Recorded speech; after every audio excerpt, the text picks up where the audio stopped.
বীরভূমের কঙ্কালীতলা সতীপীঠে শুরু হয়েছে তন্ত্রমতে কালী পুজোর প্রস্তুতি। ভক্তদের ঢলে মুখরিত হবে মন্দির এলাকা। সারা রাত চলবে নিশি পুজো ও হোমযজ্ঞ। কঙ্কালীতলা সতীপীঠের পুজো ঘিরে উন্মাদনা তুঙ্গে বীরভূমবাসীর। দেখুন।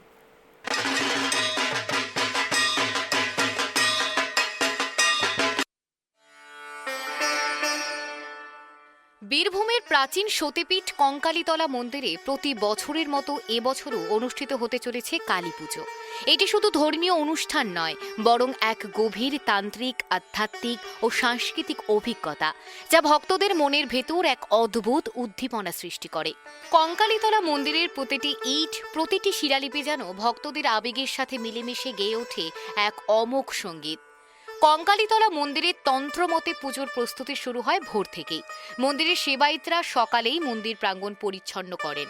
দেবীর জন্য বিশেষ আয়োজন, ভোগের সামগ্রী, ফুল ও পাতা সংগ্রহ, দীপের ব্যবস্থা সবকিছু নিখুঁতভাবে সাজানো হয়। তন্ত্রমতে পুজো হলে প্রতিটি পদক্ষেপ অত্যন্ত গুরুত্বের সঙ্গে সম্পন্ন হয়। অমাবস্যার রাতে মন্দির প্রাঙ্গণ হয়ে ওঠে দীপান্বিতা। বাতাসে ভেসে আসে ধূপের সুবাস, ঢাক ধ্বনির রোমাঞ্চ, আর শঙ্খধ্বনি যেন দূর থেকে কেউ ডাকছে। দুপুরের দিকে দেবীকে নিবেদন করা হয় বিশেষ ভোগ। ভক্তরা তাতে অংশ নিয়ে দেবীর প্রতি শ্রদ্ধা প্রকাশ করেন। এরপর সন্ধ্যার আগমনে দেবীকে রাজবেশে সাজানো হয়। স্বর্ণালঙ্কার, লাল বেনারসি, শঙ্খ সিঁদুরে কঙ্কালী যেন জীবন্ত রূপে আবির্ভূত হন।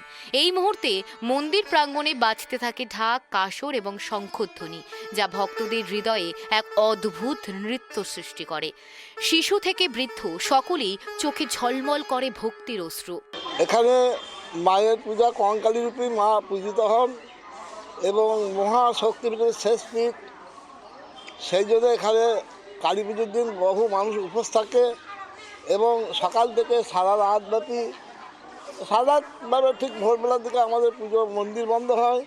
ভক্তদের আশা পূরণের জন্যে মা কঙ্কালীর পুজো দেয়।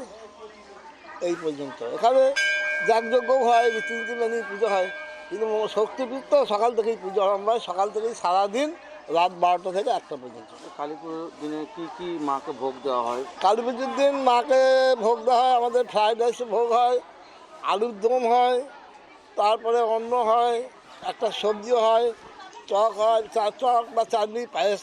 রঙিন বাতি, হাজারো দ্বীপ, মোমবাতি এবং লাল সোনার আলোর সমাহারে পুরো মন্দির এলাকা যেন অন্য এক জগতে পরিণত হয়। এই আলোয় মিশে যায় ভক্তদের উদ্দীপনা এবং পুজোর তন্ত্রময় আবেশ। রাত বাড়ার সঙ্গে সঙ্গে শুরু হয় নিশি পূজা, যা সারা রাত ধরে চলে। আগুন জ্বলে তন্ত্র সাধকরা তাদের বিশেষ সাধনা সম্পন্ন করেন। অনুষ্ঠিত হয় হোমযজ্ঞ, বলি পূজা। বহু ভক্ত পাঠা বলি দিয়ে দেবীর আরাধনা করেন। দূর দূরান্ত থেকে আগত তান্ত্রিক ও সাধকরা একত্রিত হয়ে সারা রাত ধরে ভক্তি সঙ্গীত, জপ এবং তন্ত্র সাধনায় মগ্ন থাকেন। পূজার এই অংশে দর্শকরা অনুভব করেন এক বিশেষ আধ্যাত্মিক শক্তির উপস্থিতি। চারপাশের প্রকৃতি, গাছপালা, বাতাস, অন্ধকার সব মিলেমিশে ভক্তদের আবেগের সঙ্গে প্রতিধ্বনিত হয়। সকালে মায়ের মঙ্গল আরতি, মঙ্গল আরতির পর মায়ের ফলা দিয়ে মায়ের ভোগ, তারপর নিত্যদিনের ন্যায় 12টার সময় দুপুরে মায়ের 11 রকম ভাজা, ডাল, চাটনি, পরামান্ন দিয়ে মায়ের মহাভোগ। তারপর মায়ের পুজো, সন্ধ্যাবেলায় মায়ের আরতির পর শুরু হবে মায়ের মহাযজ্ঞ এবং মায়ের স্থানে ছাগ বলিদান প্রথা। তারপর কিশোরান্ন খিচুড়ি ভোগ দেওয়া হবে এবং প্রচুর মানুষের ভক্তের, আশা করি প্রচুর মানুষের ভক্তের সমাগম হবে। তাদের সবার মনের বাসনা মায়ের কাছে প্রার্থনা করবেন। মা ঈশ্বরের আশীর্বাদ সব মনের বাসনা মা পূরণ করবেন, এটুকু আশা রাখি। ভক্তরা নীরবভাবে দাঁড়িয়ে মন্ত্রপাঠ শোনেন। রাতের গভীরতা এবং আলো ছায়ার খেলা যেন ভক্তদের মনকে এক অদ্ভুত আধ্যাত্মিক রাজ্যে প্রবেশ করায়। মন্দির চত্বর সাজানো হয় হাজারো আলোকসজ্জায়। বাতি, দ্বীপ, রঙিন আলো এবং কৃত্রিম ধোঁয়া মিলিয়ে এক অদ্ভুত জগৎ সৃষ্টি করে। প্রতিটি কোণে, প্রতিটি পদক্ষেপে ভক্তরা অনুভব করেন পুজোর আধ্যাত্মিক আবেশ। প্রশাসনও সর্বদা সচেতন থাকে। মন্দির এলাকা নিরাপদ রাখতে কড়া নিরাপত্তা ব্যবস্থা নেওয়া হয়। ভক্তরা নিশ্চিন্তভাবে পুজো করতে পারেন। আর যারা দূর দূরান্ত থেকে আসেন তারা শান্তিপূর্ণভাবে ভক্তির অভিজ্ঞতা অর্জন করেন। ভোরের দিকে মায়ের মহাপ্রসাদ গ্রহণের মাধ্যমে শেষ হয় এই ঐতিহ্যবাহী কালী পুজো। বীরভূম থেকে জয়ন্ত দাসের রিপোর্ট, কেটিভি বাংলা।